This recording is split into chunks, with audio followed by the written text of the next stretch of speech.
इस विधानसभा चुनाव में जातियों के जो नेता हैं वो सबसे ज़्यादा फंसे हुए हैं। वो जातियों के जाल में इतने उलझ गए हैं कि उन्हें पता ही नहीं चल रहा कैसे किसको मनाएं और किसको डांटें।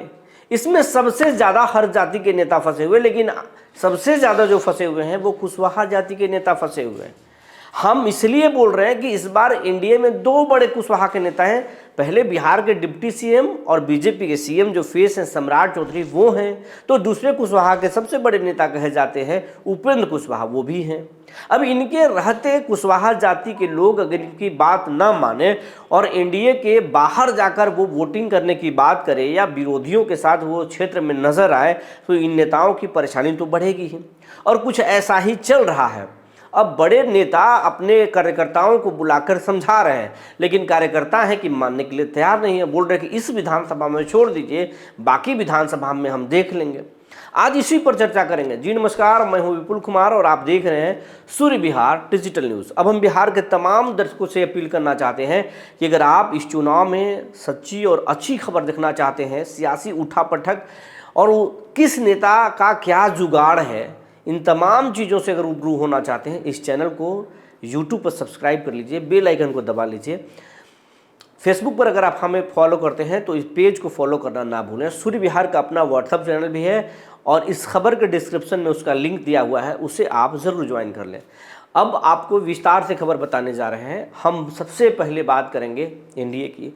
एनडीए में कुशवाहा जाति के दो बड़े नेता हैं, सम्राट चौधरी और उपेंद्र कुशवाहा।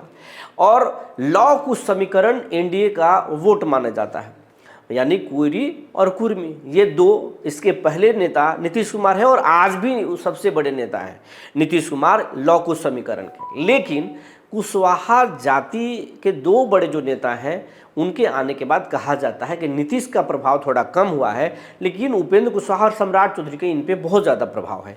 इसीलिए बीजेपी कभी उपेंद्र कुशवाहा को चुनाव हारने के बाद भी राज्यसभा भेजती है तो सीएम सम्राट चौधरी को सीएम फेस बनाती है।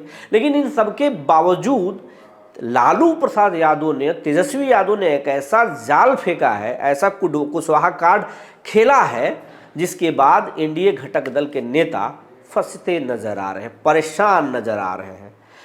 सम्राट चौधरी तो कुछ कम, उपेंद्र कुशवाहा ज़्यादा परेशान नजर आ रहे हैं। हम बात इसलिए कर रहे हैं कि आपको हम सबसे पहले चलते हैं रोहतास लेकर। रोहतास के सासाराम विधानसभा क्षेत्र में उपेंद्र कुशवाहा की पत्नी स्नेहलता चुनाव लड़ रही हैं। वहाँ पर एक और निर्दलीय जो कुशवाहा जाति के अशोक सिंह प्रत्याशी हैं, जो स्नेहलता के खिलाफ में ताल ठोक रहे हैं और कह रहे हैं कि कुशवाहा हमारे साथ नहीं बल्कि हमारे साथ है। अब उपेंद्र कुशवाहा की वहाँ पे शिद्दत बढ़ा हुआ है। अगर मैनेज करते हैं तो फिर बात अगर उसके पड़ोस के ज़िले में आएंगे तो औरंगाबाद आ जाएंगे। औरंगाबाद में अब उबरा के कुशवाहा बोल रहे हैं कि हम यहाँ पर एनडीए में नहीं, महागठबंधन के साथ जाएंगे। अब उसके लिए उपेंद्र कुशवाहा वहाँ के नेताओं को समझा रहे हैं कि भैया, अगर आगे की राजनीति आपको देखना है, बड़े नेताओं को देखना है, तो छोटे छोटे समस्याओं को नज़रअंदाज करना पड़ेगा, वरना आप नीचे उलझ कर रह जाओगे। अब वहाँ पर नेताओं को फटकार लगाई गई है और कहा जा रहा है कि आप एनडीए के साथ रहिए और कदम ताल मिलाकर चलिए, एनडीए को हर हालत में आगे लेकर चलिए। लेकिन नेताजी हैं कि मानने के लिए तैयार नहीं है। ये बात किसी एक नेता की नहीं बल्कि अलग अलग कार्यकर्ताओं की है और कार्यकर्ता नेता की बात सुनने से इनकार कर रहे हैं। हालांकि कहा जा रहा है कि अब बात पटरी पर आई है और अब लोग बोल रहे हैं कि हम एनडीए के साथ जाएंगे। अगर आप चले जाएंगे गोह में, तो गोह में कुछ आरजेडी ने अपने ही जिला अध्यक्ष को वहाँ पर प्रत्याशी बना दिया है। अब वहाँ पर कुशवाहा जाति के लोग अमरेंद्र कुशवाहा के साथ, प्रत्याशी के साथ जा रहे हैं। अब यहाँ पर एनडीए की परेशानी में है। अब वहाँ पर सम्राट चौधरी ने तमाम अपने नेताओं को लगाया कि आपको एनडीए की तरफ जाना है, बाहर बड़ा सोचना है, छोटा मत सोचिए। वहीं उपेंद्र कुशवाहा भी वहाँ ताकत झोंक रहे हैं, कह रहे हैं कि नीचे नहीं ऊपर देखिए, नीचे देखने से कुछ नहीं होगा, आपको पहले ऊपर देखना पड़ेगा, सरकार में आना पड़ेगा, व्यवस्थाएं बदलनी होगी, तब जाकर कुछ होगा।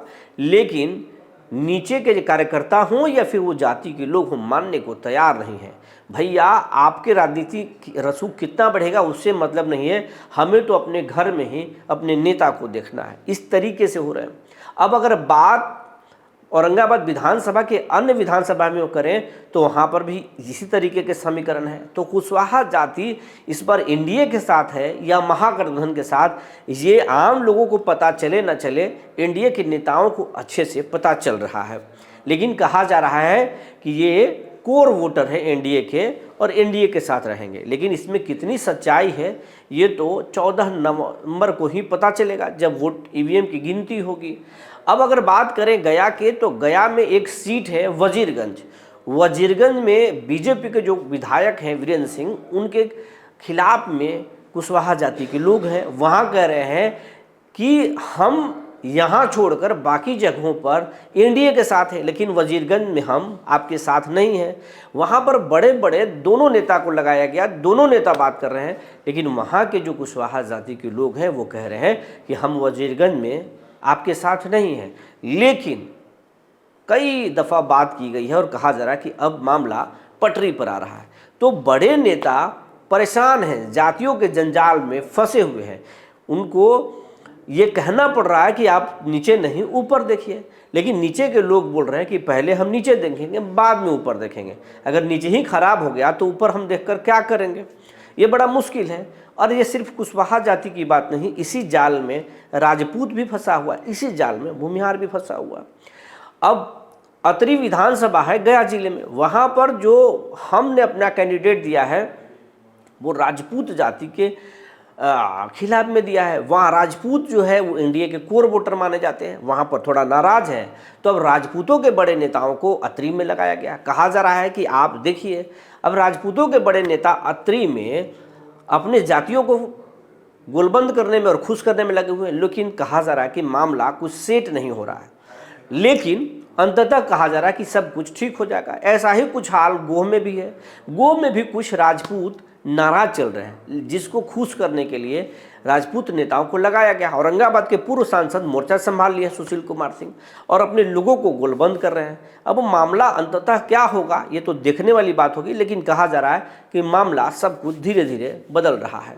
तो चाहे वो मगध हो या फिर शाहाबाद हो, हर जगह जातियों के जंजाल में नेता फंसते नजर आ रहे हैं। मामला को धीरे धीरे ठीक किया जा रहा है, लेकिन जिस तरीके से लालू प्रसाद यादव ने, यह तेजस्वी यादव ने जातीय आधार पर कार्ड खेला है, वो एनडीए के लिए थोड़ा मुश्किल हो रहा है। लेकिन एनडीए के सामने जिस तरीके से उम्मीदवारों के चयन आरजेडी ने किया है, आम लोगों की राय है कि सीधा आरजेडी ने ऐसे ऐसे कैंडिडेट उतार दिए हैं कि जिससे उनका जनता में कुछ बहुत अच्छा परसेप्शन नहीं जा रहा है।